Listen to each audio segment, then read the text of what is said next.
राज्यात नव्या युतीची शक्यता. एकनाथ शिंदे राज ठाकरेंच्या घरी स्नेहभोजनासाठी पोहोचले. महापालिका निवडणुकीमध्ये शिवसेना मनसे युती होण्याची शक्यता.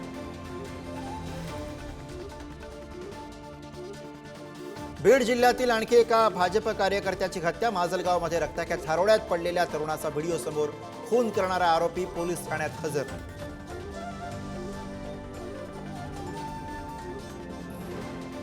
धनंजय मुंडेंनीच वाल्मिक कराडच्या एन्काउंटरची ऑफर दिली. निलंबित पोलीस उपनिरीक्षक रणजित कासलेचा खळबळजनक दावा. गुन्हा दाखल केलात, आता मला पकडून दाखवा. बीड पोलिसांनाच दिला आव्हान.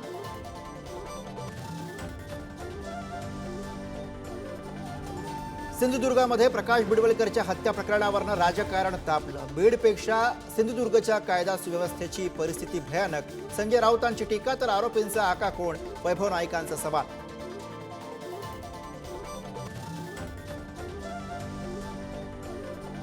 सांगलीमध्ये संभाजी भिडेंवर कुत्र्याचा हल्ला. कार्यक्रम आटपून घरी जाताना कुत्र्यानं घेतला पायाचा चावा.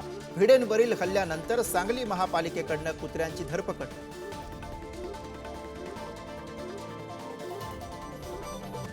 नमो शेतकरी सन्मान योजनेच्या लाभार्थी महिलांचा लाडकी बहीण योजनेचा हप्ता कमी होणार. लाडकी बहीण योजनेतील 8 लाख महिलांना फक्त 500 रुपये हप्ता.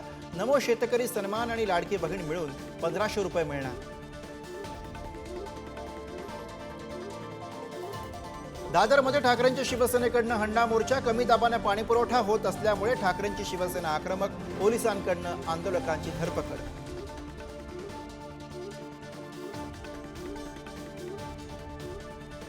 इथून पुढे कितीही गडबड असली तरी 2-2 मिनिटं तरी बोलणारच. भाषणावरनं रंगलेल्या वादावरती अजित पवारांची प्रतिक्रिया. चैत्यभूमीवरती दोन्ही उपमुख्यमंत्र्यांचं भाषण न झाल्यामुळे विरोधकांकडनं जोरदार हल्लाबोल. महाराष्ट्र केसरी कुस्ती स्पर्धेतील वादग्रस्त पंचही निलंबित.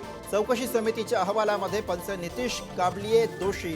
3 वर्षांसाठी निलंबन, तर शिवराज राक्षेचं निलंबन मागे घेतलं जाण्याची शक्यता.